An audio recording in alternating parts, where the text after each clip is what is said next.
Moi, Geneviève. Et moi, c'est Claude. Ça va bien? Oui, ça va bien. Toi? Good.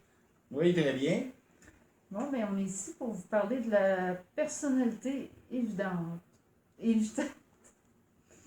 Le trouble de la personnalité évitante se caractérise par une inhibition sociale généralisée.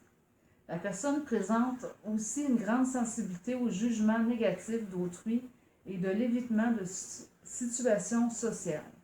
Ce trouble apparaît généralement à l'âge adulte et affecte tous les aspects de la vie de la personne. La psychothérapie est le traitement indiqué du trouble de la personnalité évitante. Le trouble de la personnalité. Il est caractérisé par une rigidité dans la façon d'être, de percevoir et d'agir de la personne. Ces traits de caractère sont en effet très marqués, inflexibles et sont souvent inadaptés aux situations.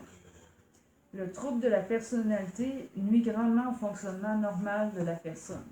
Il se répercute dans presque toutes les sphères de sa vie de la personne, intime, familiale, sociale et professionnelle. Ce trouble chronique génère de la souffrance chez la personne et dans son entourage. Cependant, les personnes aux prises avec ce trouble ne ressentent généralement pas le besoin de changer. La description de la personnalité évitante.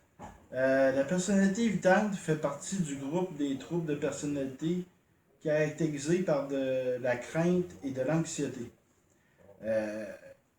Apparaissant à l'âge adulte, le trouble de la personnalité évitante se caractérise par une inhibition sociale généralisée. La personnalité évitante présente aussi une grande sensibilité au jugement négatif d'autrui, de même que de l'évitement de situations sociales. La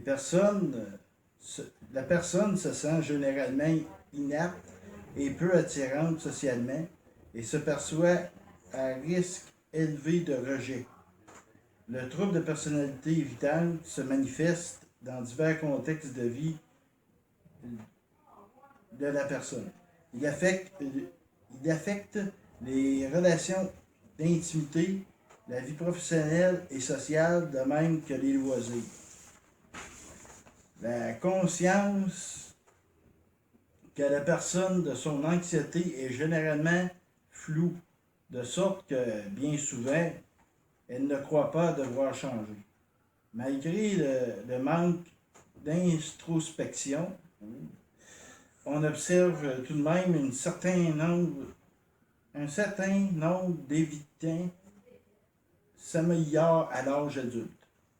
Donc, c'est une bonne nouvelle. La manifestation de la personnalité évitante, l'évitant social évitera généralement les activités interpersonnelles, de peur d'être critiqué ou rejeté. Il se montrera aussi réticent à s'impliquer avec une autre personne, à moins d'être sûr d'être aimé. Une personne ayant une personnalité évitante se percevra aussi comme socialement incompétente, non intéressante ou inférieure aux autres. La personnalité évitante et l'anxiété sociale sont presque synonymes. Les causes de la personnalité évitante. Plusieurs facteurs seraient en cause dans le développement d'un trouble de la personnalité évitante. Les facteurs génétiques et psychosociaux seraient impliqués, mais il est difficile de déterminer leurs contributions respectives. Un caractère anxieux et une timidité se manifestent dès le jeune âge, peuvent sûrement prédisposer une personne à développer une personnalité évitante. Mentionnons à cet égard les critiques ou reproches disproportionnés de l'entourage, les taquineries méchantes et le rejet social répété. Le traitement du trouble de personnalité évitante, un contexte aidant associé à une vie familiale chaleureuse et à un travail peu exigeant sur le plan social, peuvent aider une personnalité évitante à s'améliorer. Dans bien des cas, cependant, les personnes évitantes auront besoin de psychothérapie afin de sortir de son isolement et pouvoir s'épanouir. Merci. Au revoir.